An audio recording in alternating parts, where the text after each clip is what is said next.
지난주와 같습니다. 한두 구절만 뽑아서 제가 디모데전서 1장 5절 핵심 구절이죠. 계명의 목적은 순수한 마음과 선한 양심과 거짓 없는 믿음에서 나오는 사랑이니라 하는 말씀. 오늘은 또 누가복음 10장에서 예수님께서 그 선한 사마리아 사람 예를 들어주신 대목이 있죠. 그 비유의 말씀 36절 37절 누가복음 10장 36, 37절 두 구절.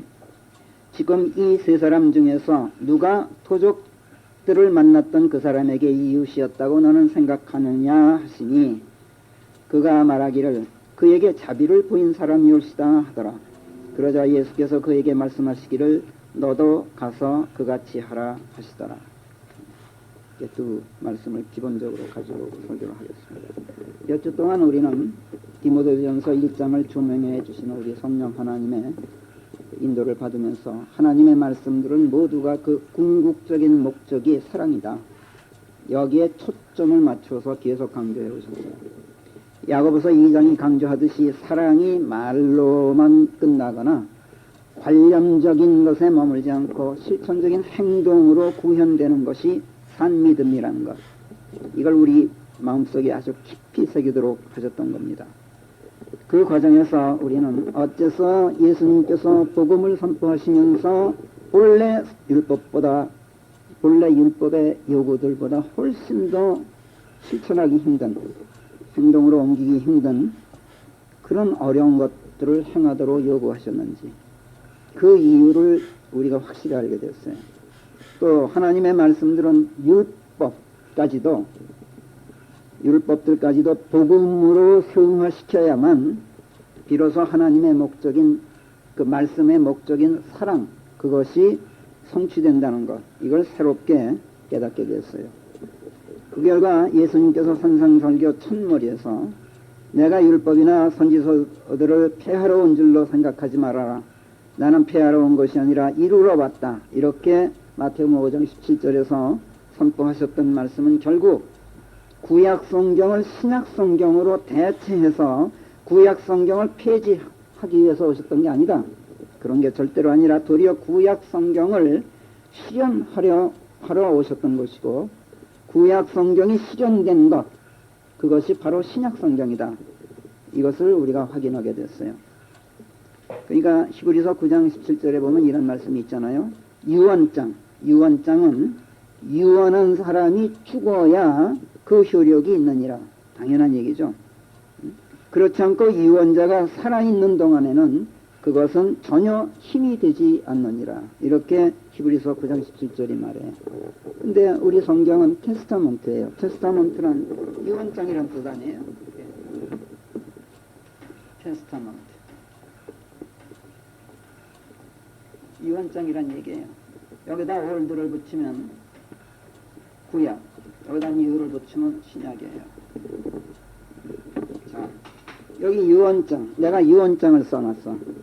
근데 내가 죽기 전에는 효력이 없어요. 내가 죽어야만 비로소 유언장이 그 효력을 발생한단 말이에요. 자, 그래서 내가 죽었어요. 죽어서 유언장을 공개했더니 변호사가 내가 써놨던 유언장에서 한 자라도 틀리면은 그러면은 내가 써놓은 유언장도 무효고 공개된 유언장도 무효예요. 어떤 게 진짜인지 모르니까. 그러니까 구약과 신약이 틀릴 수가 없어요. 내용이 똑같단 말이에요. 조금이라도 내용이 틀려지면 그거는 구약도 아니고 신약도 아니고 성경도 아니게 되는 거예요. 그러니까 예수님께서는 구약에 기록돼서 발표되지 않은, 그러니까 유언자가 죽지 않았기 때문에 공개될 수가 없죠. 그거를 공개하러 오셨다는 얘기예요. 당신이 죽음으로써, 유언자가 죽음으로써 구약의 내용을 완전히 공개해서 그걸 밝히러 오셨다는 얘기예요. 그게 내가 율법이나 선지서들을 이루러 왔다는 말씀은 바로 그 말씀이에요.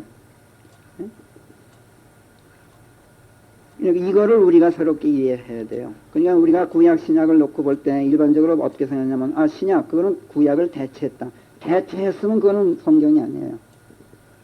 구약이 실현된 것, 효력을 발생하게 된 것, 이것이 신약이다. 이렇게 인식을 새롭게 하셔야 돼요. 그러니까 예수님께서 이렇게 선언하셨던 것은 내가 구약 예언에 약속되어 있던 것. 근데 구약이든 신약이든 성경의 그 핵심 내용은 뼈대는 뭐냐? 그건 예수님께서 밝히셨어요. 사랑이다. 구약이든 신약이든 뼈대. 그건 사랑이다. 그래서 내 마음을 다하고 혼을 다하고 생각을 다하고 힘을 다해서 하나님을 사랑하라. 이게 첫째. 둘째도 마찬가지. 네 이웃을 너 자신과 같이 사랑하라. 이것이 율법이고 선지서다. 그렇다면은 구약의 뼈대가 그거라면 신약의 뼈대도 그거라는 얘기예요. 단지 구약에서는 약속되어 있던 사랑이고 신약에서는 실현된 사랑이에요. 그래서 내가 율법이나 선지서들을 폐하러 온 것이 아니라 이루러 왔다. 이 선언은 구약에서 내가 약속해 놓았던 그 사랑을 실현하러, 그것이 그 사랑이 약속으로 끝나지 않고 성취된 사랑으로 바꿔놓기 위해서 내가 죽으러 왔다. 지금 그런 선언이었던 거예요. 그리고 그 선언대로 죽으셨어요. 그리고 그분의 죽으심과 함께 구약 성경은 더 이상 구약이 아니라 신약 성경으로 바뀌었어요. 이행됐단 말이에요. 약속된 사랑이, 구약에서 약속되었던 사랑이 더 이상 약속으로만 머물러 있는 것이 아니라 이제 실현되었단 말이에요. 십자가에 의해서 실현됐죠.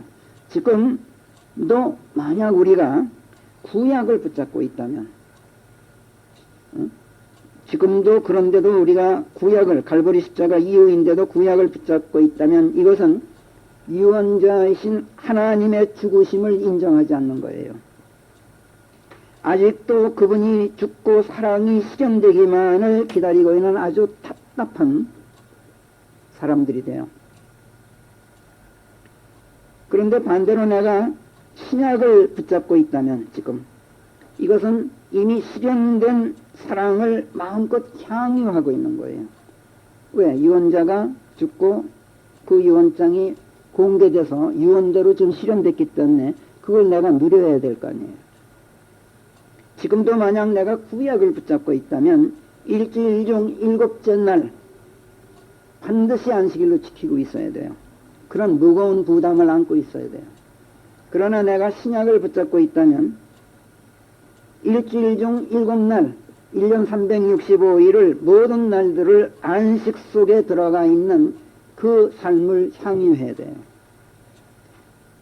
지금도 구약을 붙잡고 있는 사람은 어떤 형제나 어떤 자매가 헐벗고 그날 먹을 양식이 없는데도 평안히 가라, 내가 따뜻하고 배부르기 바라노라 하고 말하는 것으로 끝날 수밖에 없어.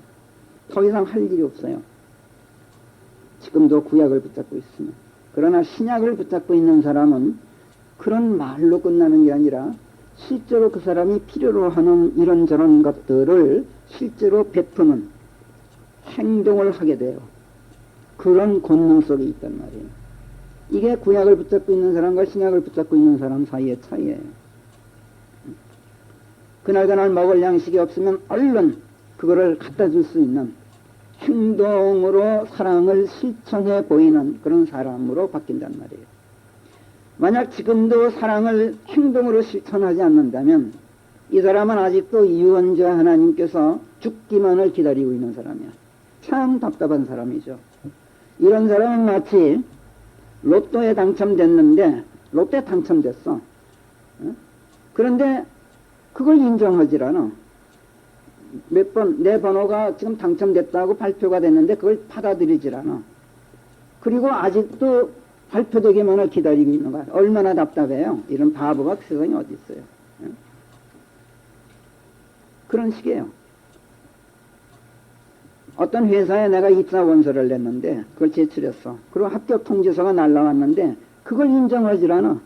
그리고 계속 합격 통지서가 날아오길 기다리고 있는 거야. 얼마나 처량하고 답답한 사람입니까? 이런 것이나 똑같아요. 지금도 구약을 붙잡고 있는 사람들은.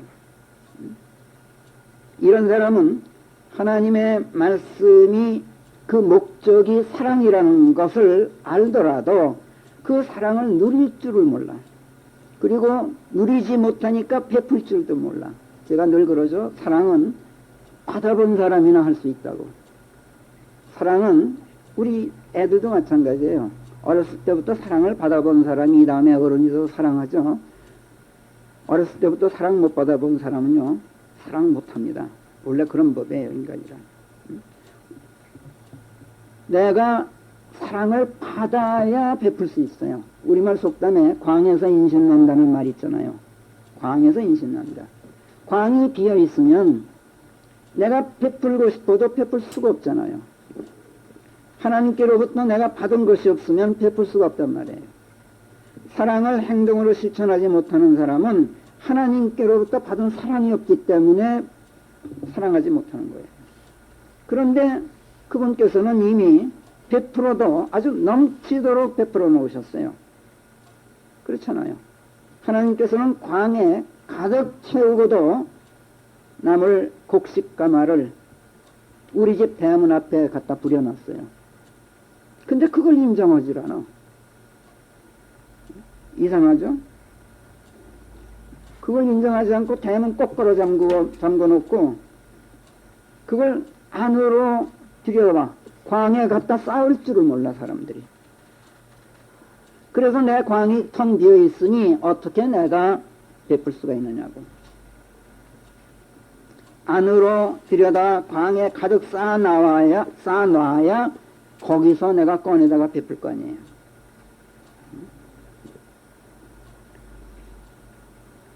한번 대문 열어보세요.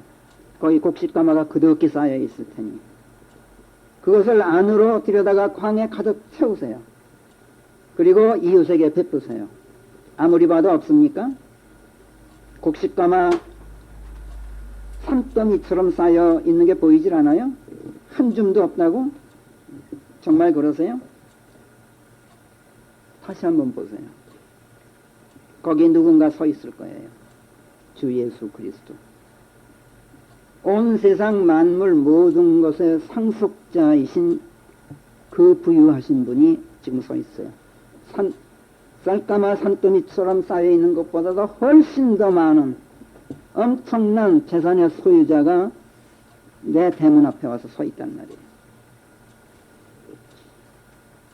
참으로 어마어마한 재산의 소유주, 우주 만물의 주인이신 하나님의 상속자, 그분이 내 대문 앞에서 문을 두드리고 있어.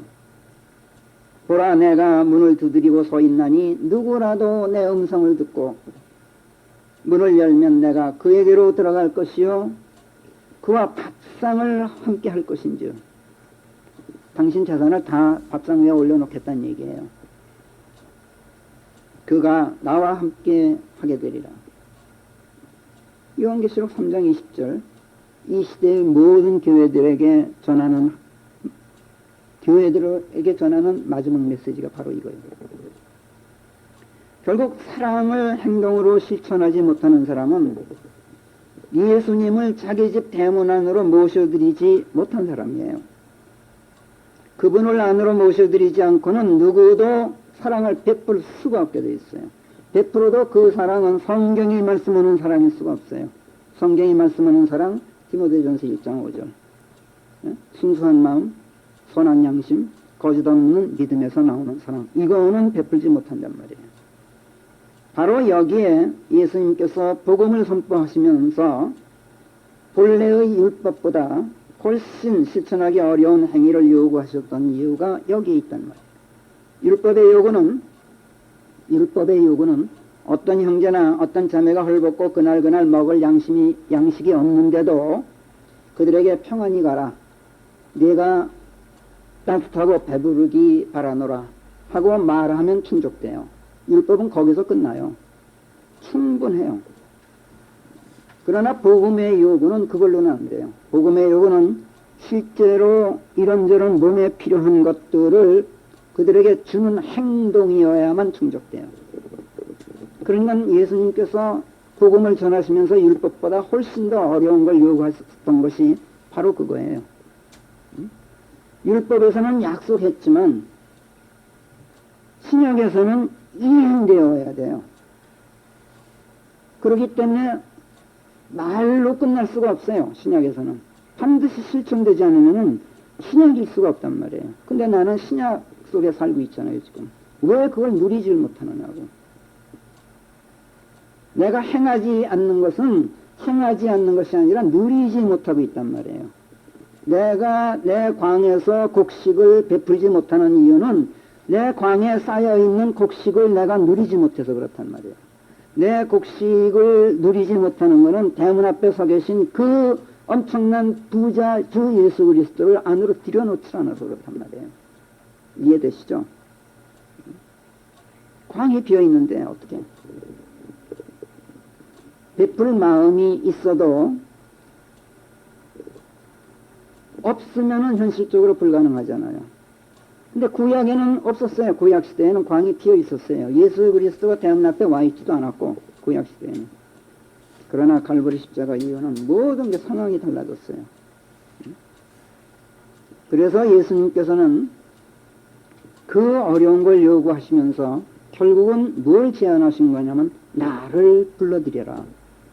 그리고 나를 의탁해라. 이거를 요구하셨던 거예요. 내게 청하는 자에게 줘라. 내게 빌리고자 하는 자에게 등을 돌리지 말라. 너는 네 이웃을 사랑하고 네 원수는 미워하라. 이건 율법이었어요. 이거 들어왔지 너희들. 그러나 나는 너희에게 말하노니 너희 원수들을 사랑하고 너희를 저주하는 자들을 축복하며 너희를 미워하는 자들에게 선을 행하고 너희를 천대하고 핍박하는 자들을 위하여 기도하라. 이게 복음이에요. 마태복음 5장에서. 세상 천지에 이 요구를 충족할 사람은 없어. 내가 신약시대에 살고 있기 때문에 이거는 반드시 내가 행할 수 있어야 돼요. 그런데 사실은 못한단 말이에요. 원수를 사랑한다는 것은 사람으로서는 안 되게 돼 있어요. 원래 만일에 원수라도 사랑한다 그러면 그건 둘 중에 하나예요. 내가 아닌 예수께서 하시거나 아니면 거짓말이거나 둘 중에 하나예요. 저주하는 자들을 축복? 아이고 이거 못합니다. 천대 핍박하는 자들을 위해서 내가 중보 기도한다는 거, 이거 위선이 아니고는 불가능해요. 위선으로는 돼요. 그러나 진심으로는 안 돼요. 인격이 아무리 도야 되었어도, 도덕성이 아무리 최상의 위치에 있어도, 아무리 고양된 윤리의식을 가지고 있어도 인간의 본성은 거기까지는 미치지 못해요. 인간의 본성은 절대로 거기까지 미치지 못하게 돼 있어요. 그래서 예수님께서는 이 불가능한 것을 그래서 요구하셨던 거예요. 불가능하기 때문에 그걸 해라 이렇게 요구하셨던 거예요. 불가능한 것을 불가능하다고 너희들 포기한 채 주저앉아 있지 말아라. 절대로 그걸 가능토록 해라. 어떻게 하면 돼? 내 안에 들어와라. 내가 한다. 지금은 그런 시대란 말이에요. 예전에는 그게 불가능했어요. 구약시대에는. 그분을 내 안으로 모셔들여서 그분께서 행하시도록 그분께 의탁하도록 하시려고 율법, 본래 율법보다 훨씬 더 어려운 걸 요청해 놓으셨단 말이에요. 지금까지 누군가 자기 원수를 사랑하고 저주하고 핍박하고 천대하는 자들을 사랑하고 축복하고 기도한 사람이 지구상에 누군가 있었다면 또 실제로 있었던 것이 사실이에요. 그런 사람이 한두 사람이 아니에요. 많았어요. 그렇다면 그건 예수께 의탁했기 때문에 그래요. 전적으로 그래요. 그분께서 행하셨던 거예요. 그런 사람들은 이웃을 사랑하는 순수한 마음이 있었고 선한 양심이 있었고 거짓 없는 믿음이 있었어요. 그래서 가능했던 거예요. 그리고 하나님의 행하심을 이끌어내는 기도가 있었고 하나님께서 행하지 않을 수밖에 없는, 행할 수밖에 없는, 행하지 않고서는 못 배기게 하시는 그런 간구가 있었고 중보가 있었고 감사가 있었어요. 그래서 그런 사람들은 위대했던 거예요. 그들이 위대했던 게 아니라 그들 속에 있는 그들이 들어가 있는 그 하나님께서 위대하셨던 거예요. 디모데전서 1장에서 사도 바울의 입으로 계명의 목적은 순수한 마음과 선한 양심과 거짓 없는 믿음, 이 세 억구는 여러분들 마음에 새겨두세요. 순수한 마음, 선한 양심, 거짓 없는 믿음. 여기에서 나오는 사랑, 이렇게 선언하시는 성령께서 이 말씀의 결론을 우리가 이미 공부했습니다만 2장 1절에 가서 어떻게 내리세요? 그러므로 내가 권면하노니, 자, 순수한 마음, 거짓 없는 양심, 선한 양심, 거짓 없는 믿음에서 나오는 사랑을 위해서 너희들은 그러므로 어떡하라고? 무엇보다도 먼저 간구들과 기도들과 중보들과 감사드림들이 모든 사람을 위하여 드려지도록 하라. 이게 결론이에요. 왜? 그래야 예수께서 행하실 수 있기 때문에. 이 명령에 순종했기 때문에 그 훌륭한 사람들이 훌륭한 위대한 사랑을 실천할 수 있었던 거예요. 그리스도의 행하심으로 실천되었던 거예요. 그들은 대문을 열었고 문 앞에 서 계신 주님을 안으로 모셔드렸고 또 그들의 광을 하나님의 그 사랑으로 가득 채웠고 그 광에 가득 채워놓은 그 사랑이 그들의 이웃에게 베풀어져 나갔어요. 그래서 그들은 위대했던 거예요. 며칠 전 제가 말씀드렸죠. 이태석 신부나 테레사 수녀 같은 그런 사람들 이야기를 제가 꺼냈습니다만 사실 그들에게 무엇이 있었겠어요? 솔직히 얘기해서 그분들은 나보다도 훨씬 가난했어요. 가진 게 없었어요. 도무지. 자산이란 건 하나도 없었어요. 그런데도 사랑을 실천했어요. 가난하기로 말하면 이 세상에서 가장 가난뱅이들이었어요. 그러나 그들에게는 순수한 마음이 있었고 선한 양심이 있었고 거짓 없는 믿음이 있었고 이것이 그들로 하여금 어떻게 했어요? 기도하게 했고 간구하게 했고 중보하게 했고 감사가 넘쳤어요. 그 결과 그들의 광은 가득했어요. 텅 빈 게 아니라 가득했어요. 그것을 이웃에게 베풀었어요. 그리스도의 행하심이 나타났던 거예요. 그분의 행하심으로 사랑이 실천됐던 거예요. 자, 여기까지가 지난주까지 우리가 디모데전서 1장에서 계속 성령께 몇 주에 걸쳐서 조명받아온 내용의 핵심이에요. 여기까지가. 자, 그렇다면 그런 분들이 하나님의 행하심으로 사랑을 행동으로 실천할 수 있게 만들어준 최초의 동기는 무엇이었을까? 무엇이 동기가 돼서 그렇게 됐을까? 그건 무엇보다도 그들 곁에 이태석 신부나 테레사 수녀 같은 분들 곁에 헐벗고 가난한 이웃들이 있다는 것이 그들의 눈에 들어왔던 거예요. 그럼 그분들과 우리와의 차이점은 뭐냐면 우리 주변에도 헐벗고 굶주린 자들이 널려 있는데 우리 눈에는 안 들어와요. 그게. 근데 그분들은 그게 민감하게 감지됐어요. 자기 옆에 굶주리고 헐벗은 자들이 있다는 게 마음을 와서 쳤어요. 그게 눈에 들어왔던 거예요. 우리가 마음을 다하고 혼을 다하고 생각을 다하고 또 힘을 다해서 하나님을 사랑하려면 무엇보다도 그 하나님이 내 앞에 보여야 돼요. 내가 사랑할 수 있는 하나님이 내 앞에 없으면 사랑하고 싶어도 못해요. 마찬가지로 내가 이웃을 사랑하려면 내 사랑을 필요로 하는 이웃이 내 앞에 있어야 돼요. 그게 없으면 하고 싶어도 못하잖아요. 그런데 우리 하나님이야말로 당신의 목숨까지 내놓으신 하나님, 모든 것을 다해서 내가 사랑해 마땅한 분이신 건 여러분들 잘 아시죠? 그걸 우리가 알기 때문에, 그 고마움을 알기 때문에 내 모든 것을 다해서 사랑할 가치가 있는 분이다 라고 우리가 믿어요. 그리고 사랑해요. 그렇다면 이웃도 만약 내 이웃도 헐벗고 가난한 이웃이 있다면, 그리고 성경 말씀에 따라서 내가 사랑할 가치가 있다고 생각한다면 사랑하게 될 거예요. 근데 눈에 들어오지 않으면 안 되게 돼 있어요. 내가 사랑해 주어야 할 만큼 그렇게 처절한 어려움에 처한 것으로 내 눈에 들어와야 돼요. 저 사람은 내가 돕지 않으면 안 될 사람이야 라는 것이 절실하게 느껴질 그 이웃이 내 옆에 있어야 된단 말이에요.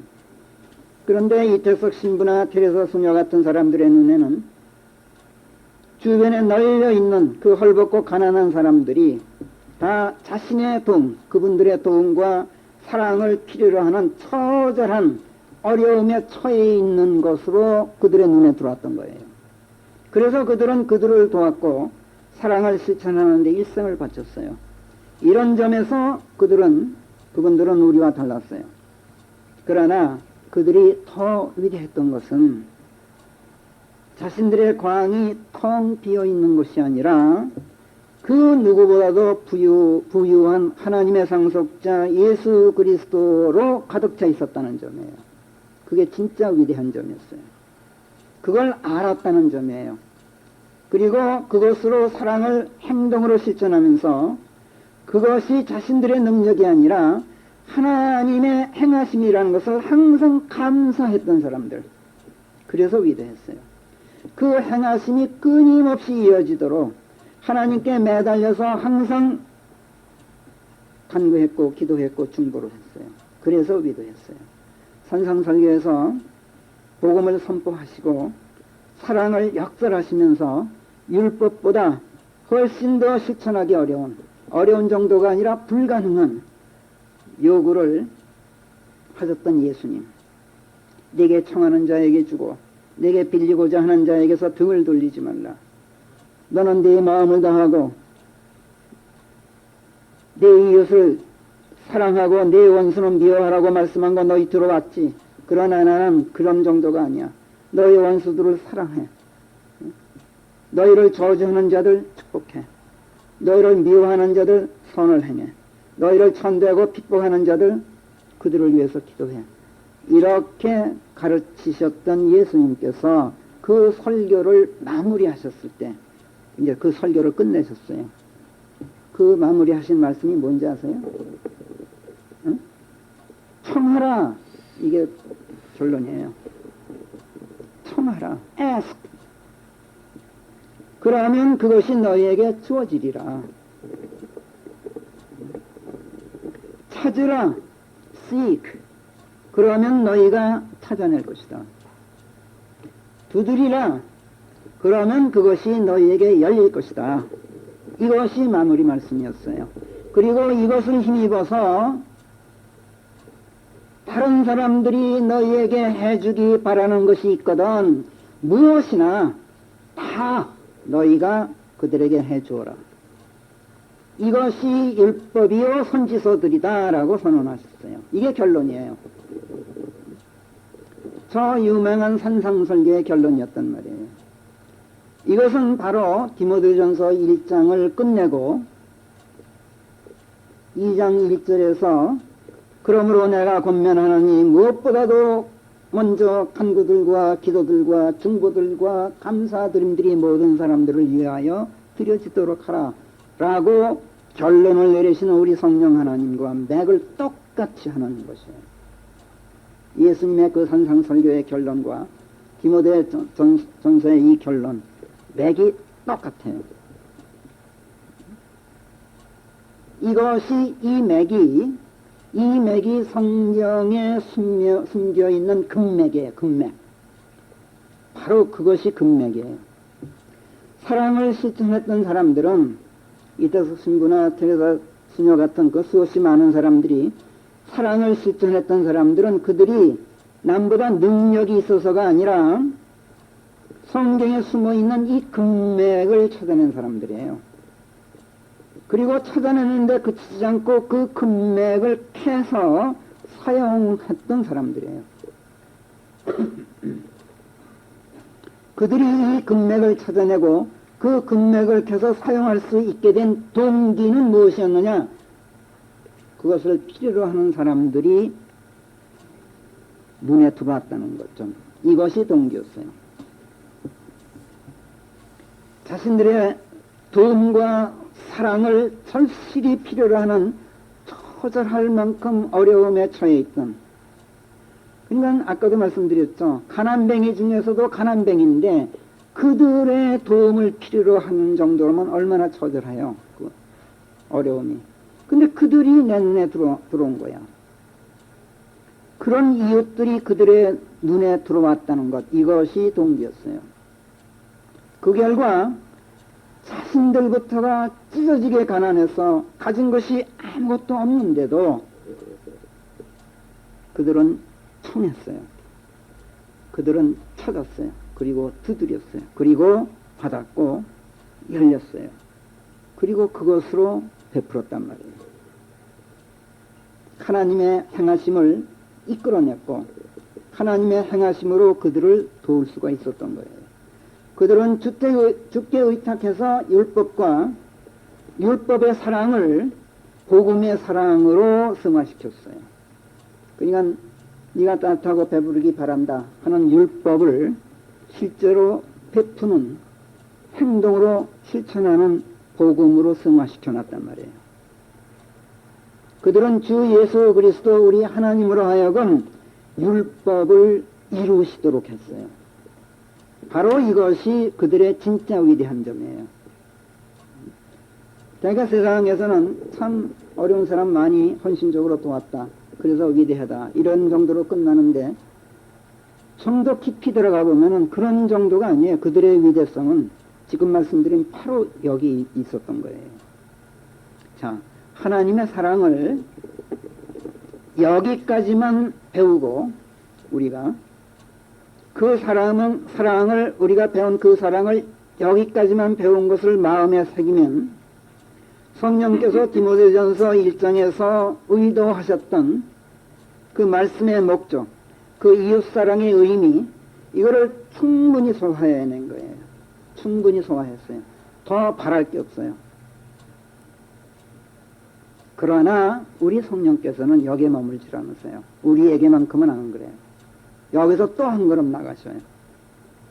이웃사랑과 관련해서 또 한 걸음 나아가서 새로운 진리 한 가지를 더 조명코저 하셔요. 우리 성령님은 우리들에 관한은 엄청나게 기대가 크고 욕심이 많으셔요. 자, 보세요. 나 자신을 사랑하듯 내 이웃을 사랑하려면 뭐니 해도 내가 나 자신을 사랑하듯 사랑해 마땅한 이웃이 내 눈에 들어와야 한다 그랬죠. 아까 말씀드렸죠. 그런데 아무리 곰곰이 생각해 봐도 또 아무리 세심하게 내 주변을 둘러보아도 나 자신을 사랑하는 것만큼 사랑할 만한 가치가 있는 이웃은 보이질 않아요. 사랑할 만한 사람들은 많아요. 세상에 넘쳐나고 있어요. 그런데 나 자신을 사랑하는 것만큼 사랑할 만한 사람은 정말이지 많잖아요. 거의 없어요.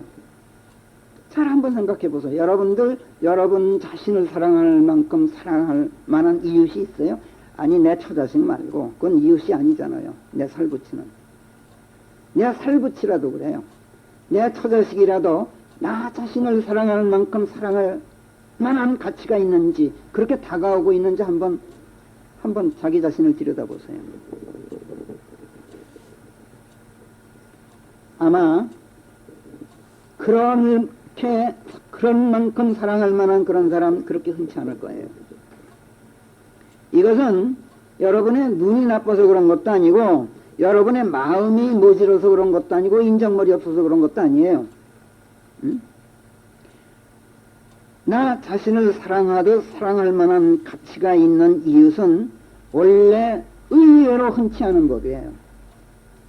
거의 없어요.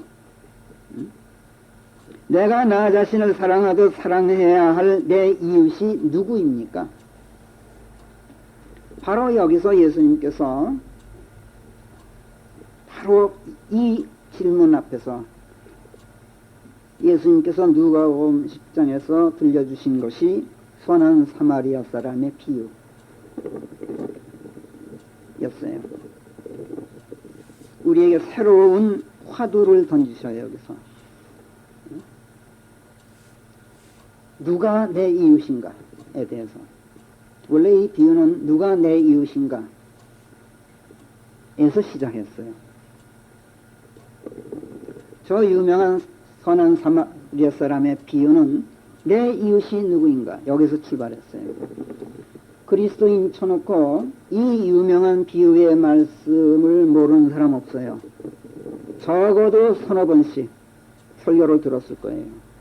그러나 이웃사랑과 관련해서 이 비유가 담고 있는 진짜 심오한 가르침, 이거 올바로 다 배운 사람 없어요.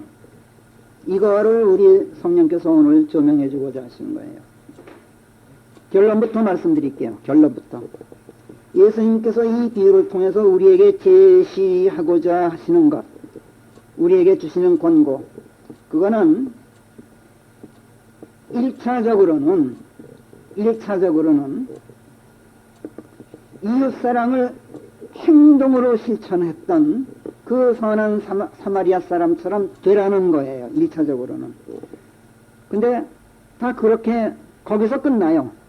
사람들이 다 이 비유의 말씀에서 그 이야기에서 결론을 끝내고 말아요. 근데 진짜 가르치고 싶으셨던 것, 진짜 우리에게 기대하시는 것은 그게 아니에요.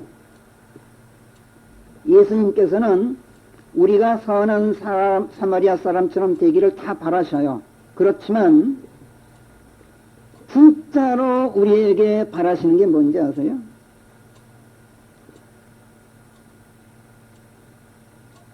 도적 만나서 다 털리고 입고 있던 옷까지 홀랑 벗겨지고 거기에다가 흠씬 두들겨 맞아서 다 죽게 된 상태로 내버려진 그 가련한 친구가 되라. 이걸 요구하셔요. 그러면 내게 내 자신을 위해서 사랑해 마땅한 이웃이 생길 것이다. 선한 사마리아 사람이 반드시 내게 생길 것이다. 이걸 요구하고 계신 거예요. 지금 예수님의 그 발상은 전혀 우리하고 반대예요. 다시 말씀드릴게요. 예수님께서는 우리가 선한 사마리아 사람처럼 다 죽게 된 사람에게 자비를 베풀기를 바라셔요. 근데 이 비유에서 우리에게 원하시는 것은 그런 정도가 아니라 네 이웃을 내 몸과 같이 사랑하라예요. 그런데 누가 내 이웃이냐? 선한 사마리아 사람이 내 이웃인 거예요. 그러면 가서 그 사람 사랑해라. 이것이 결론이에요. 이 비유에서. 그렇잖아요? 사실은 오늘 처음 말씀드리는 게 아니에요. 이거 벌써 제가 내 기억이 옳다면 이건 벌써 서너 번 제가 전에 다 말씀드렸던 거예요. 그 불쌍한 사람, 예루살렘에서 여리고로 가다가 토족들을 만나 옷이 홀랑 벗겨져 흠심 두들겨 맞아 반쯤 죽은 상태가 된 채로 내버려졌어. 그런 가련한 사람이 되었느냐 너는? 아니요, 아직까지 그런 처지까지는 못 되었는데요. 그런 적은 없는데요. 그러면 너에게는 내 이웃이 없어. 지금 그 얘기를 하고 계신 거예요. 나 자신을 사랑하듯 내 이웃을 사랑하려면 뭐니 해도 내가 나 자신을 사랑하듯 사랑해야 해 마땅한 이웃이 내 눈에 들어와야 된다 그랬어요. 그런데 아무리 곰곰이 생각하고 주변을 둘러봐도 나를 사랑하는 것만큼 사랑할 만한 가치가 있는 이웃은 보이지 않는다 그랬어요. 이것은 우리가 눈이 나빠서 그런 것도 아니고 인정머리가 없어서 그런 것도 아니고 무슨 양심이 고갈돼서 그런 것도 아니에요. 우리가 배은망덕해서 그런 게 아니에요. 나 자신을 사랑하도 사랑할 만한 가치가 있는 이것은 의외로 흔치 않은 법이라고 아까 말씀드렸어요. 이거는 내가 도적을 만나서 입고 있는 옷까지 홀랑 벗길 정도로 가진 것 다 털리고 그것도 모자라도 흠씬 두들겨 맞고 반쯤 죽은 상태가 된 채 내버려져 본 적이 없었기 때문에 그런 거예요.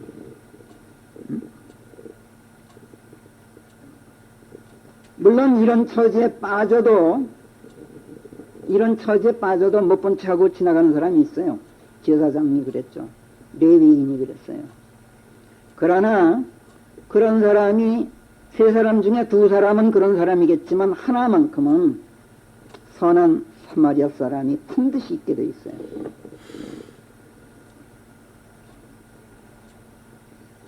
그러나 이런 처지에 빠져보지 않으면, 이런 처지에 내가 빠져보지 않으면 절대로 그런 사람은 내게 나타나질 않아요. 한 사람도 나타나질 않아요. 내게 자비를 베푸는 이웃, 선한 사마리아 사람, 이 사람은 영영 나타나지 않게 돼 있어요. 자, 누가복음 10장 25절부터 전개되는 이 비유의 말씀, 그 배경부터 시작해서 한번 간단히 다시 한번 살펴보기로 해요. 37절에서 뭐라고 끝냐면 너도 가서 그리하라 예요. 너도 가서 그리하라. 그러면 다들 이렇게 이해했잖아요. 너도 가서 선한 사마리아 사람처럼 하라로 받아들였잖아요. 그게 아니에요. 네 이웃을 너 자신과 같이 사랑하라예요. 응? 거꾸로라고 지금.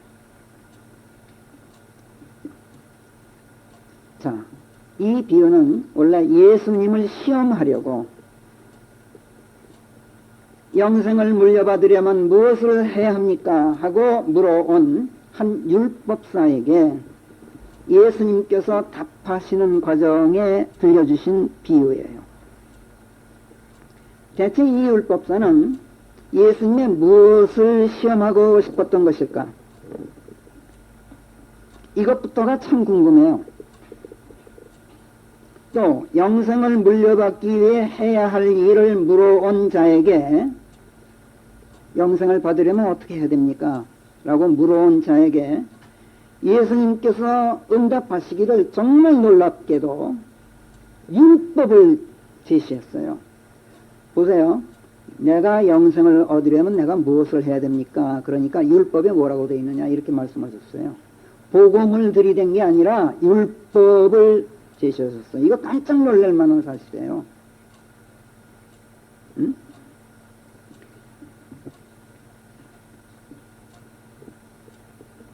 그런데 이 질문이 순수한 질문이 아니라 예수님을 시험하려고 던진 질문이었어요. 율법사는 율법 박사예요. 그렇다면 필시 이 율법사는 자기 깐에는 그 답을 알고 있는데 영생을 얻으려면 무엇을 해야 되는지 이 율법 박사는 훤히 알고 있는데 예수님은 모를 것 같아. 답을 알지 못해서 당황해 하실 것 같아. 적당히 얼버무리고 넘어가실 것 같아. 이거를 시험해 봤던 거예요. 아니면 예수님의 행적이 지금까지 세상에 와서 산상설교를 가만히 들어보고 뭐 다 했는데 표면상으로 보면은 하나부터 열까지 율법은 전부 무시하는 것처럼 보여. 그리고 뭔가 새로운 소리를 지금 하고 다니는데 자기가 볼 때는 영생이 율법에 있는데 예수란 사람이 와서 지금 얘기하는 걸 보니까 이게 딴소리를 하고 있는 것 같아. 그래서 그런 예수님을 함정에 빠뜨리려고 좀 시험해 봤던 거예요. 예수님께서 이거를 알고 계셨기 때문에 자기에게 일격을 가하려는 그런 의도로 당신을 시험해 보려는 것을 알으셨기 때문에 거꾸로 영생을 얻으려면 이라는 질문에 율법을 들여다보게 하셨어요. 율법 박사에게. 율법에 뭐라 쓰여 있느냐. 그 다음에 한마디 더 재밌어요. 그렇게만 물은 게 아니에요. 너는 어떻게 읽느냐 이렇게 물어보셨어요. 그냥 너는 그 율법을 어떻게 해석하느냐 지금 그런 질문이에요. 그냥 예수님께서 이게 화법, 예수님의 화법인데 어떤 중대한 내용을 물어온 자에게 즉답을 안 하셔요. 예수님께서는 물어온 자가 스스로 대답하게 만드셔요. 지금 아주 전형적인 그 장면이 지금 여기가 이 선한 사마리아 사람의 비유가 율법에 뭐라 쓰여 있느냐 너는 어찌 읽느냐.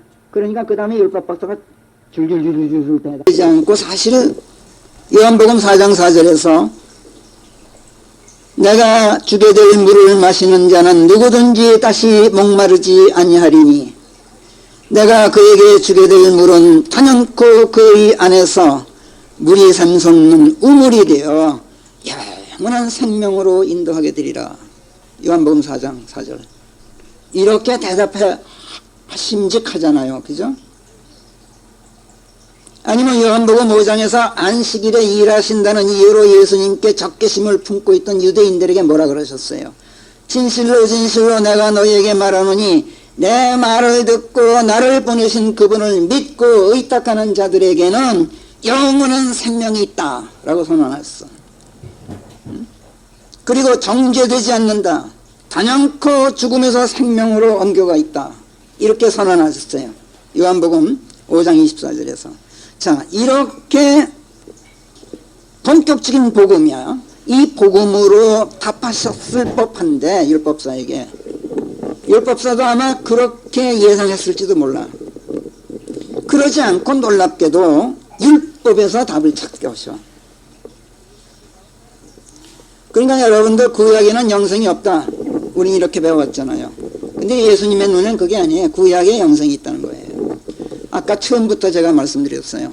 구약과 신약은 내용에 다를 수가 없어요. 신약에 영생이 있다면 구약이 있는 거예요.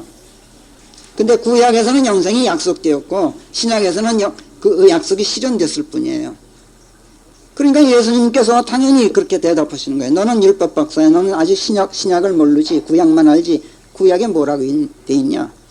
그럼 그렇게 물으신 거예요. 너무나 당연하죠. 근데 우리는 깜짝 놀라요. 참 이상하다. 어떻게 영생을 구약을 가지고 지금 해석을 하실까? 자, 율법 박사의 입장에서 봤을 때 이 질문은 구약에 뭐라고 되어 있느냐? 너는 어떻게 해석하느냐? 율법 박사에게는 이건 누워서 떡 먹기야. 이런 질문은. 예수님께서는 어려운 질문을 안 해요. 너무 쉽게 대답할 수 있는 질문만 하셔요. 율법 박사에게 율법에 대해서 물어봤으니 얼마나 이거 쉬워요.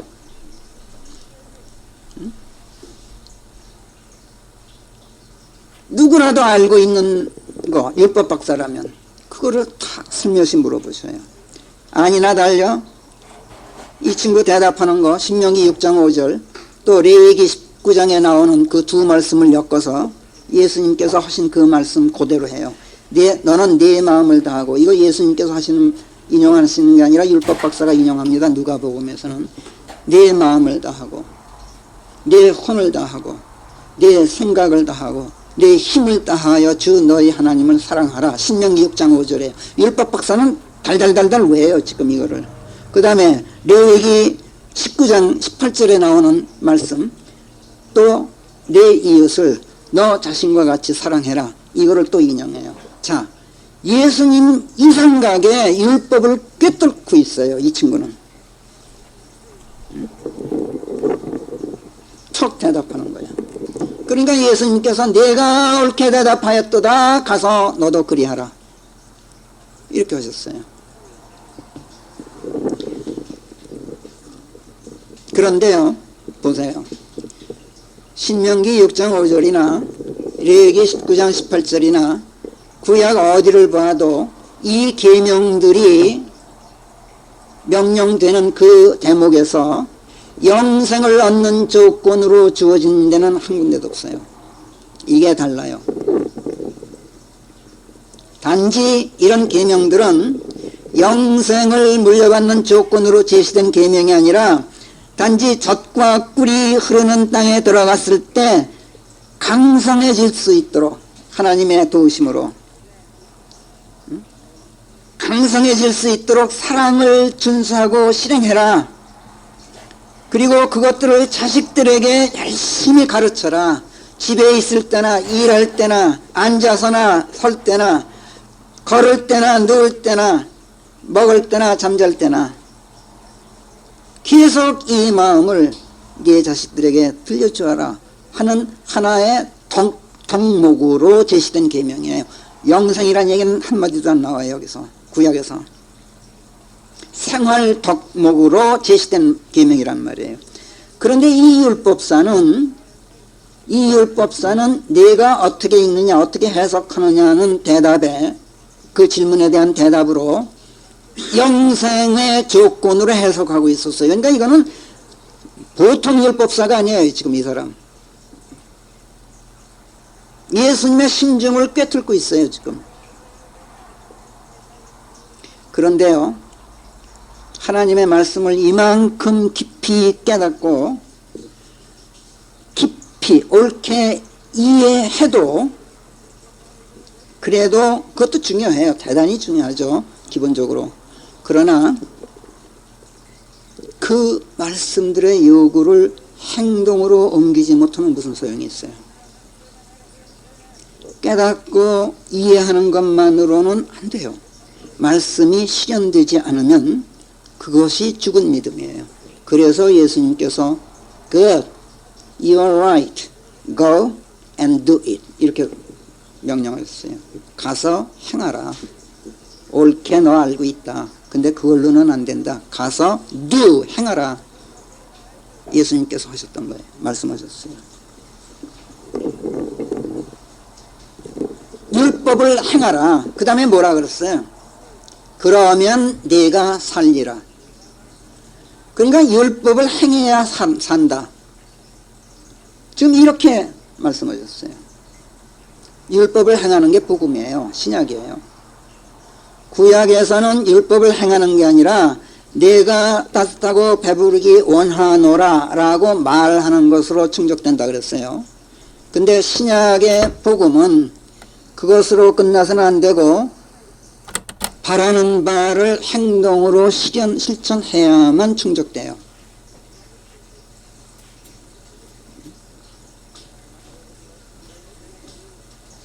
예수님께서는 사실은 영생이 구약 율법 속에 있다는 사실을 밝힌 것은 이 대목만이 아니에요. 몇 군데에서.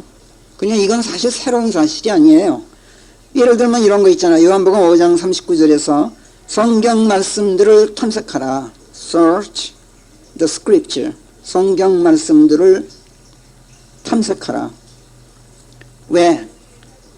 그 말씀들 안에서 너희에게 영생이 있다고 너희가 믿으니까. 그런데 여기서 성경 말씀들이 누구예요? 신약이 있기 전에 하신 말씀이에요. 그러니까 여기서 말하는 성경 말씀은 구약이에요. 구약 말씀들을 탐색하라. 그 구약 속에 영생이 있다고 너희가 믿기 때문에. 그런데 너희 믿는 게 옳아. 그러니까 거기서 어떻게 해야 영생을 얻는지 한번 탐색하라. 요한복음 5장 39절 말씀이에요. 그 말씀들이 곧 나를 증거하는 말씀들이다. 이렇게 말씀해요. 자, 또는 12장 50절, 요한복음 12장 50절에서 나는 그분의 계명이, 율법이죠. 계명이니까. 그분의 계명이 영원한 생명임을 아나니 율법이 영생이라는 거예요. 나는 무엇이든지 아버지께서 내게 말씀하신 것과 똑같이 이야기하느니라. 구약에서 하나님께서 말씀하신 그대로 나는 이야기한다. 이게 요한복음 12장 50절 말씀이에요. 자, 율법 계명 자체가 영생이라고 할 수 있을 정도였어요. 이처럼 전혀 새로운 사실도 아닌데 율법에 영생이 있다는 말씀이 우리에게 생경하게 들려. 익숙지 않게 들려. 왜 그럴까? 우리가 율법과 복음의 차이를 지나치게 이분법적으로 구분해서 서로 반대되는 반대 개념인 것으로 잘못 이해해왔고 그렇게 배워왔기 때문에 그래요. 지난날 전적으로 잘못 배워왔어요. 우리는.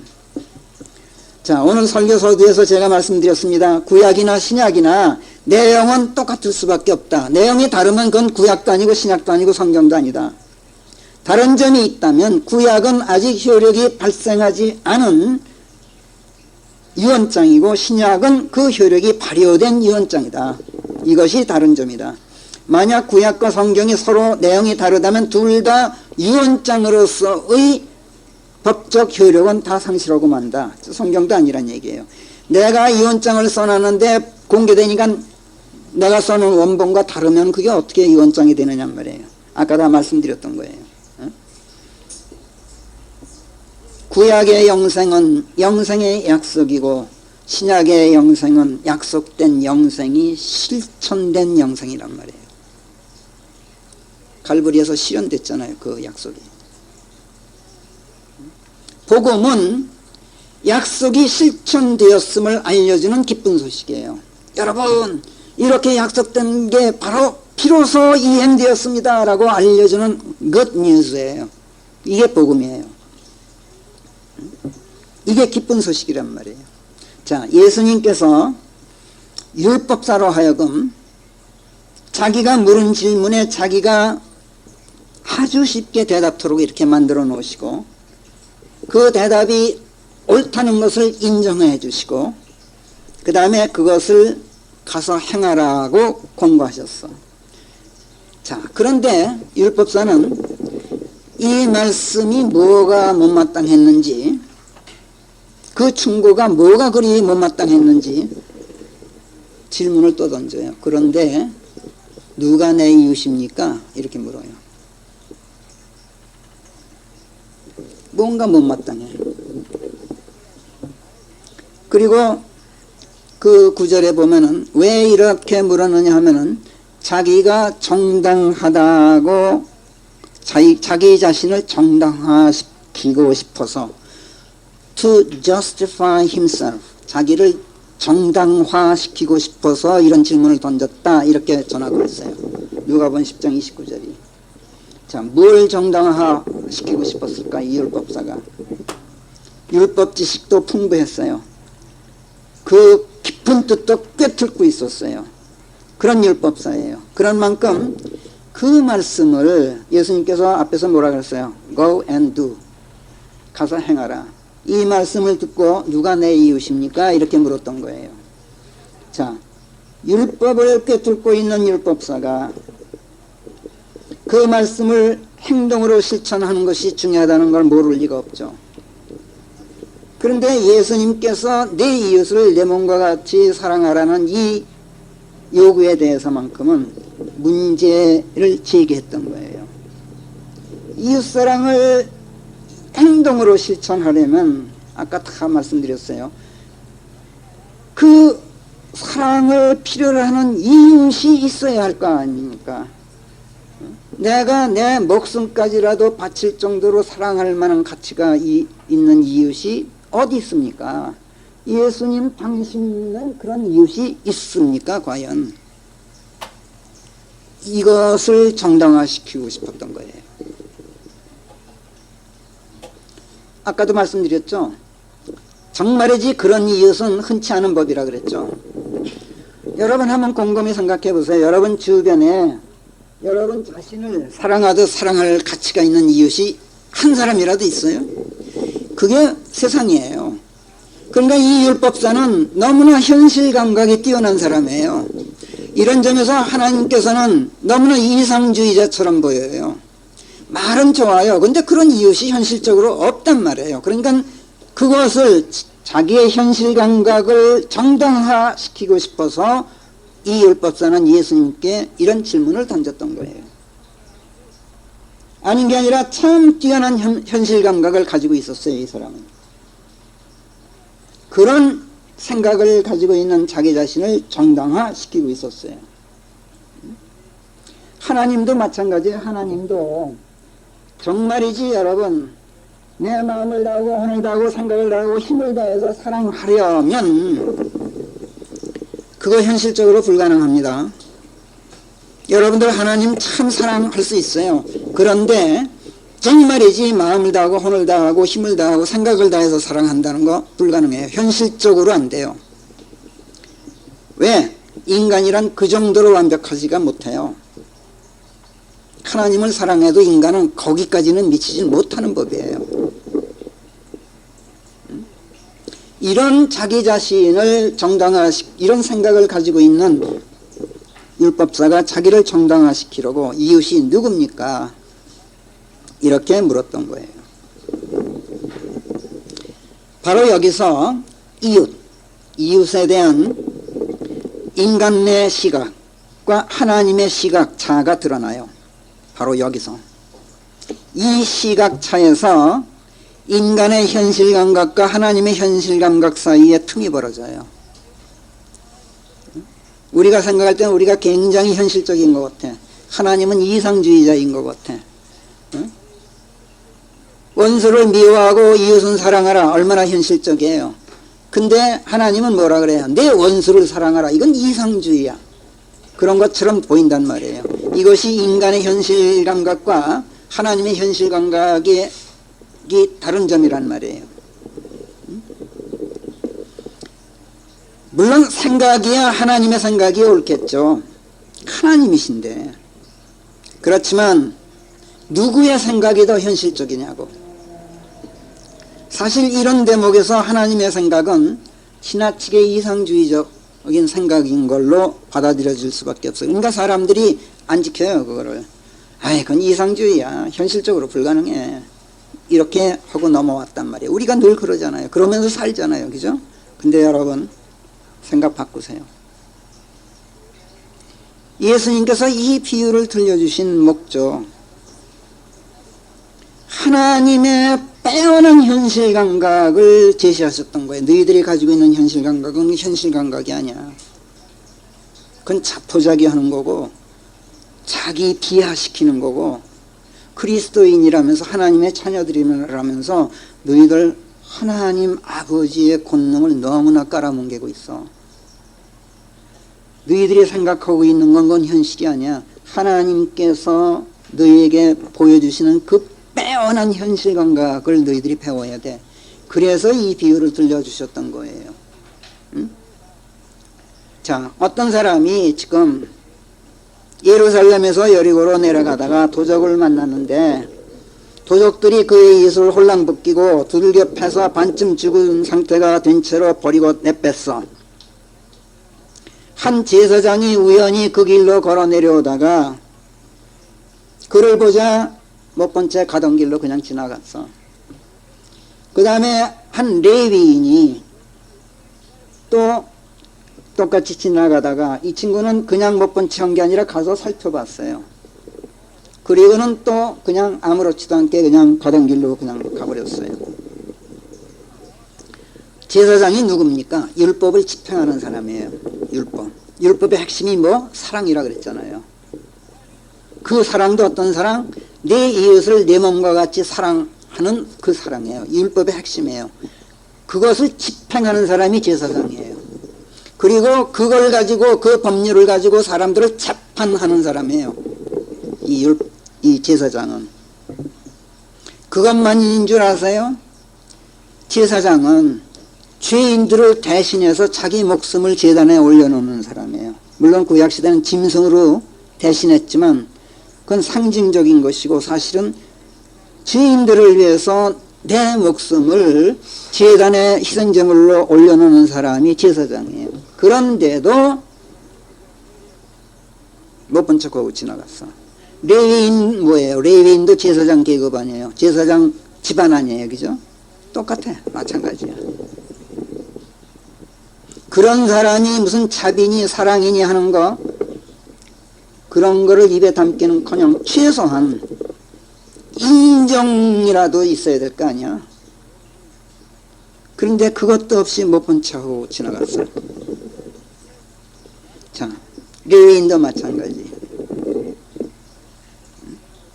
그러니까 이 친구들은 행동하는 사랑이 없었어요. 마음은 있었을지 몰라요. 근데 행동하는 사랑이 없어. 그러니까 야고보서 2장 15절 16절 말씀들처럼 어떤 형제나 어떤 자매가 헐벗고 그날 먹을 양식이 없는데 너희 중 누가 그들에게 평안히 가라 내가 따뜻하고 배부르기 바라노라 하고 말하는 것처럼 마음속으로는 이 사람들이 바랐을 거예요.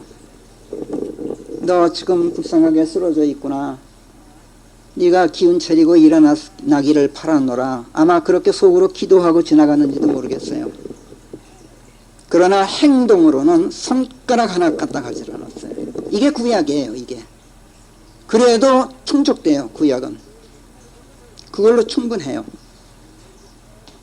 자, 그런데 이번에는 어떤 사마리아인이 여행하던 중에 거기에 이르러서 그걸 봤어. 그리고 그에게 연민을 품고 가련하다는 생각이 들어서 나귀 위에서 내려서 그의 상처에 기름을 붓고 포도주를 붓고 싸매주고 그를 자기 나귀에 실어서 여관으로 데려다가 그를 보살펴주고 밤새도록 그 이튿날은 자기가 더 머물 수가 없어서 주인 여관에게 돈 2푼을 주면서 계속 좀 보살펴 주시오. 내가 갔다가 가는 길에 다시 들릴 텐데 얼마를 더 쓰든 당신이 쓴 돈 내가 다 갚현상해 줄 테니 잘 보살펴 주십시오. 신신당부하고 떠났어요. 응? 자기가 마저 채우지 못했어. 보살핌이 더 필요한데 현실적으로 자기가 마저 채우지 못해 필요한 사랑을 이거를 여관 주인에게 부탁하고 갔다. 이 말은 내가 하는 데까지 하고 못하는 것을 하나님께 의탁하는 모습을 보여주는 아주 아름다운 그림이에요. 야, 이만큼 했으면 됐지 뭐 이러고 떠난 게 아니라 하나님께 의탁해요. 내가 못하는 부분을. 그 그림이에요. 지금 내가 더 머물러 있을 수 있는 형편이었으면 좋죠. 근데 현실이 그렇지 못할 때가 우리가 얼마나 많아요. 그렇잖아요. 사정이 여의치 않을 때 얼마나 많으냐고. 또 돈도 그래요. 돈이 충분히 있었으면 2푼이 아니라 뭐 얼마라도 내놓고 당신 마음껏 이 돈 가지고 이 좀 보살펴 주시 이럴 텐데 돈도 모자라 지금.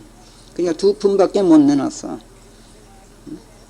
2달란트라도 내놓을 마음인데도. 그러나 현실적으로 불가능하다고. 그러면 여관 주인에게 의탁하라고. 이럴 때 이태석 신부나 테레사 수녀는 무릎 꿇고 하나님께 기도했던 거예요. 그게 위대한 점이었단 말이에요. 그게. 자, 이 비유를 들려주신 다음에 예수님께서 율법사에게 물으셔요. 이 3사람 중에, 여기서 아주 주의하셔야 됩니다. 이 3사람 중에 누가 도적을 만났던 그 사람에게 이웃이었다고 너는 생각하느냐. 그러니까 지금 내 이웃이 누구냐에 대한 대답이에요. 그러니까 이 질문을 던진 율법사가 너무나 쉽게 또 대답해. 그에게 차비를 베푼 자였나이다. 너무나 쉽죠. 누워서 떡 먹기야 대답이. 예수님의 질문은 항상 그래요. 대답이 너무 쉬워. 그에게 차비를 보인 사람이 올시다. 삼척동자라도 대답할 수 있어. 그러나 여기서 조심해야 돼. 예수님께서 친히 누가 이웃이라고 밝히신 게 아니라 애초에 누가 이웃이었느냐고 질문했던 율법사가 스스로 이렇게 대답토록 만드셨는데 문제는 이웃이 누구냐 하는 거예요. 아까도 말씀드렸어요. 이 대목에서 너는 선한 사마리아 사람처럼 이웃을 사랑해라 라고 우리는 여태까지 이해해 왔잖아요. 근데 그게 아니라 예수님은 지금 다 죽게 된 이 불쌍한 사람이 이웃이 누구냐 거꾸로 이걸 묻고 계시단 말이에요. 그리고 가서 행하라. 뭘? 지금 다 죽게 돼서 나자빠져 있는 여관방에 나자빠져 있는 그 사람이 되어서 선한 사마리아 사람에게 너 자신을 사랑하듯 사랑하는 것을 실천하라. 지금 그러는 거예요. 지금 이 말씀이에요. 그게 뭐 그렇게 어려워요? 너 지금 여관방에 가서 다 쓰러져 죽게 되어서 너를 돕고 지나간 그 선한 사마리아 사람을 너 자신을 사랑하듯 사랑하란 말이야. 너는 아직도 그래 보질 못했어. 너 아직도 도적 만나서 다 털리고 그렇게 처절한 막다른 골목에 놓여보질 않았어. 그러니까 너한테 지금 이웃이 없어. 선한 사마리아 사람이 너한테 지금 없어. 그런데 잘 생각해봐. 정말 그런 사람이 없니? 지금 이걸 생각하기 어려워요. 정말 없니? 없는데요. 정말 없니? 없어요. 그러면 도대체 2000년 전에 칼보리 십자가는 뭐였느냐? 이걸 생각하게 하셔요. 네가 다 죽게 되어서 이 도적 맞는 사람보다도 더 처절한 입장에 네가 놓였을 때 그분이 너를 위해서 자기 목숨까지 내놨는데 그건 뭐냐 도대체? 그분이 수욕을 당하고 그분이 찔리고 그분이 매맞음으로써 그분이 상함으로써 내가 살고 내가 치유된 것은 뭐냐? 이사야서 53장에서 나 그때는 태어나지도 않았었는데요. 2000년 전에 난 있지도 않았는데요. 바로 이거예요.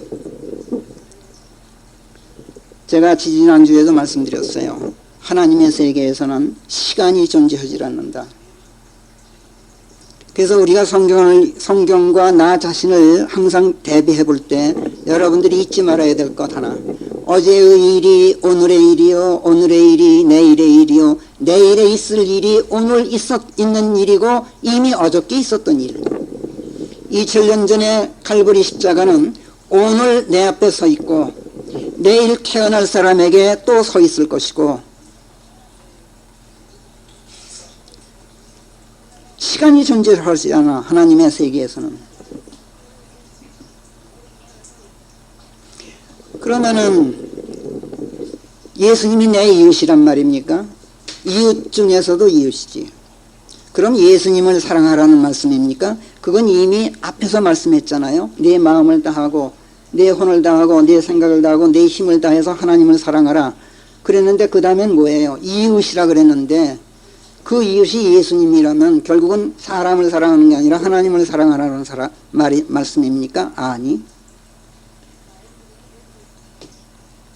이 많은 형제 가운데 가장 작은 자에게 해준 것이 바로 내게 해준 것이었도다. 응? 그게 네 이웃이야. 너 하나님 사랑하니? 그럼 이웃 사랑해. 왜? 그게 나니까. 내 이웃이 네 이웃이 아니라 너를 위해서 목숨까지 내놓은 나야. 그러니까 네 이웃을 사랑하란 말이야. 그분께서는 우리의 범법들로 인하여 다치셨고 우리의 폐역으로 인하여 상하셨도다. 우리의 화평을 위하여 징계가 그분의 위에 떨어졌고 그분께서 채찍에 맞으심으로 우리가 치유되었도다. 이사야서 그 유명한 53장 5절 말씀 아니에요. 이렇게 성령께서 이사야서 53장 5절에서 증언하시는데 이분이야말로 나 자신을 사랑하는 것 같이 사랑해야 할 이웃이 아니고 누구겠어요? 그 이웃을 나 자신처럼 사랑하고 그 사랑을 행동으로 실천한다는 건 너무나 당연한 얘기 아니에요? 어떻게 하는 것이 그렇게 하는 거냐고? 진실로 내가 너희에게 말하노니 너희가 내 형제들 중 가장 작은 자에게 해준 것이 그것이 곧 내게 해준 것이었도다. 마태복음 25장 40절. 이택석 신부나 테레사 수녀 같은 분들은 이것을 알고 있었어요. 그래서 다 죽게 된 자신들을 살려준 이웃을 찾아가서 그 이웃들에게 자신들의 모든 것을 바쳐서 사랑을 실천했어요. 그러니까 이웃이, 이분들의 눈에는 이웃이 전부 그리스도로 보였던 거예요. 그러니까 자기 자신을 다 바쳐서라도 사랑할 가치가 있는 예수 그리스도의 형제들로 보였던 거예요. 도움을 받는 사람들의 눈에는, 도움을 받았던 사람들의 눈에는 이택석 신부나 테레사 신부가 목숨을 다해서라도 내가 사랑해야 될 이웃이었어요. 근데 거꾸로 이택석 신부나 테레사 신부는 그들이 자기네들의 이웃이었어요. 그들 속에서 예수 그리스도를 보았던 거예요. 그런데 도움을 받은 사람들은 이택석 신부나 테레사 신부 안에서 예수 그리스도를 보았어요. 다 같이 이웃을 보고 있어 지금.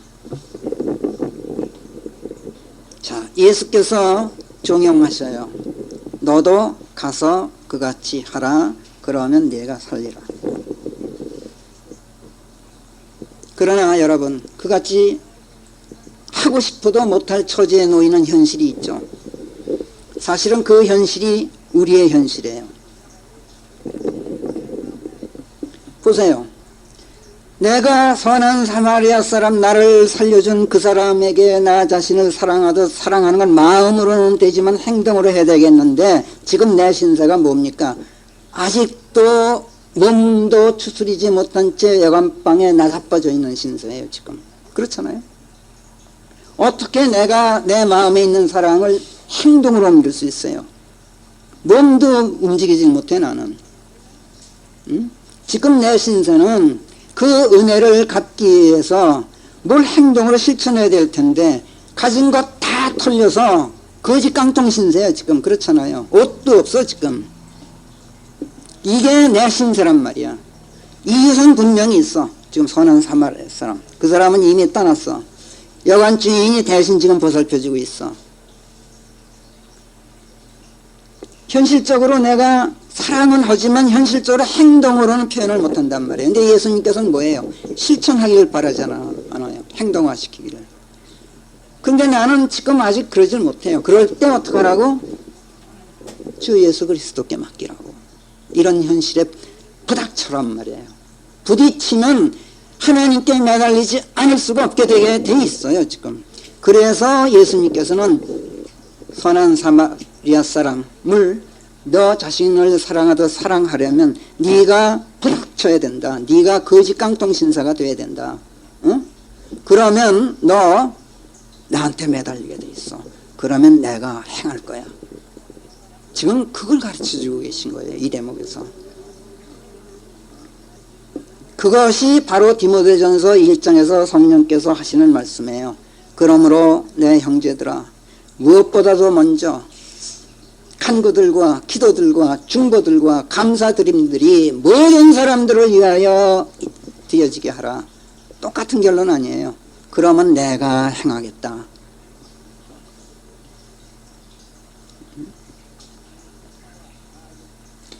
내 이웃을 너 자신과 같이 사랑해야 한다는 계명의 목적이 바로 이것이고, 계명의 목적은 순수한 마음과 선한 양심과 거짓 없는 믿음에서 나오는 사랑이다 라는 말씀의 본뜻이 바로 이거예요. 그리고 이것이 약속된 율법의 사랑을 실현된 사랑으로 승화시키는 복음이에요. 우리 주 예수 그리스도, 그분의 십자가를 무의로 돌리지 않는 길, 유일한 길이 이것밖에 없어요. 그리고 그 십자가의 영광으로 그분을 영화롭게 해드리는 유일한 길이에요. 이게 우리가 할 몫이죠. 우리 주변에는 우리 자신을 사랑하는 것 같이 사랑할 만한, 또 사랑해야 마땅한 수많은 이웃들이 넘쳐나고 있어요. 또 선한 사마리아 사람처럼 우리의 이웃이 되어 주어야 할 사람들이 사방에 널려 있어요. 우리에게는 선한 사마리아 사람들이 너무나 많이 있어요. 우리 주변에는. 우리의 이웃은 바로 하나님께서 우리에게 베푸시는 은혜예요. 그러니까 다시 한번 곰곰이 생각해 보세요. 하나님께서는 무엇을 하셔도 직접 역사하시는 법이 없어요. 누구를 통해서 하죠. 사람을 반드시 통해서. 굳은 일이든 좋은 일이든 반드시 사람을 통해서 하셔요. 내가 어저께 강명식자매하고 통화하는 과정에서 1시간 동안 통화하면서 제가 누누이 강조했던 점에 하나님께서는 반드시 사람을 통해서 역사하십니다. 왜? 우리의 이웃이야말로 우리를 살려준, 나를 살려준, 또 앞으로도 살려줄, 또 계명의 목적인 그리스도의 사랑을 실현토록 해주는, 그 동기가 되어주는 우리의 진정한 이웃, 참으로 고마운 사람들이에요. 내 이웃들은. 그러면 그래도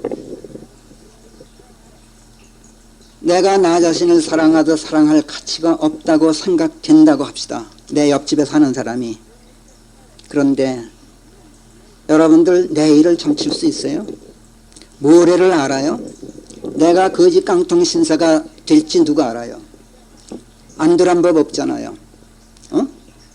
그러면 내일 내가 도적을 만나 홀랑 털리고 옷까지 홀랑 벗겨지고 흠신 두들겨 맞아서 다 죽은 상태가 되어서 길가에 버려져 있을지 누가 알아요?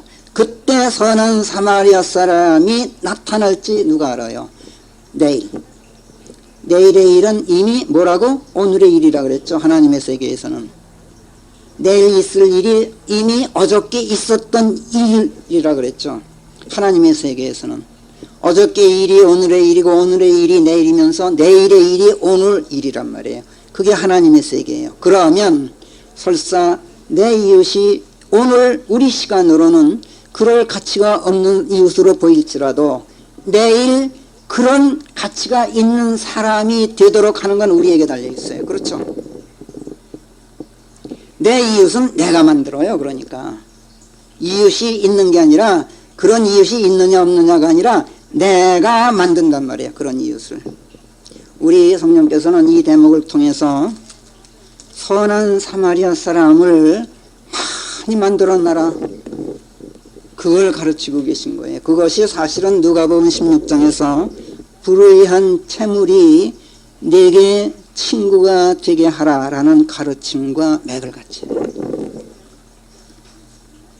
내 이웃이 지금은 불의한 재물일지 몰라. 내 이웃이 지금은 네가 거들떠도 볼 가치가 없는 그런 이웃일지 몰라. 그런데 그 이웃을 네 친구로 만들어놔. 왜?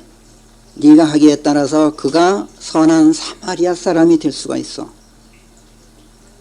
내일 있을 일이 오늘 있는 일이고 어저께 너한테 이미 있었던 일이야. 그것이 칼보리 십자가였어. 어떻게 할 거야? 지금 이렇게 우리에게 묻고 계신 거예요. 기도하겠습니다. 은혜로우신 하나님, 오늘도 귀한 말씀들로 조명해 주시는 가운데 저희들에게 말씀을 주신 아버지 하나님의 목적을 마음속 깊이 새길 수 있도록 해주시는 은혜 감사합니다. 주께서 오시는 날까지 저희가 주 하나님의 은혜를 모르는 철면피들이 되지 않기를 원합니다.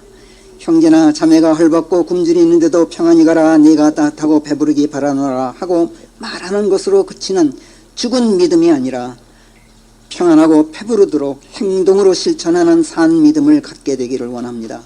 행동으로 실천되는 사랑은 그 시작도 기도이지만 그 끝도 기도인 것을 저희가 확실히 배우고 깨쳤사오니, 그런 만큼 모든 것을 다한 기도와 간구로 모든 사람을 위해서 기도하고 간구하고 중보하고 또 감사드리는 일이 저희들의 일상생활이 되도록 성령으로 인도해 주시옵소서. 하나님, 오늘도 저희들의 예배 거룩하고 복되게 인도해 주신 것 감사합니다. 이제 마치고 돌아가오니 자녀들의 귀갓길 안전하게 지켜주시고 또 한 주간 동안 주께서 율법을 이루시고 실현하신 그 위대한 사랑과 은혜로 저희들의 광을 가득 채우는 나날이 되게 해주시고, 가득 찬 그 광에서 모든 것을 대문을 활짝 열고 이웃에게 베푸는 복된 하루하루가 되도록 인도해 주시옵소서. 감사합고 우리 주 예수 그리스도의 이름으로 기도하옵나이다. 아멘.